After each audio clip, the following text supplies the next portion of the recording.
சொல்லி நன்மையை செய்தால் உலகம் உன்னிடம் மயங்கும். நிலை உயரும் போது பணிவு கொண்டால் உயிர்கள் உன்னை வணங்கும்.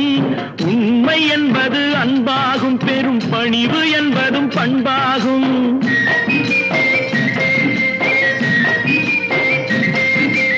உண்மை என்பது அன்பாகும், பெரும் பணிவு என்பது பண்பாகும். இந்த 4 கட்டளை அறிந்த மனதில் எல்லா நன்மையும் உண்டாகும், எல்லா நன்மையும் உண்டாகும். 6 மனமே 6, அந்த ஆண்டவன் கட்டளை 6.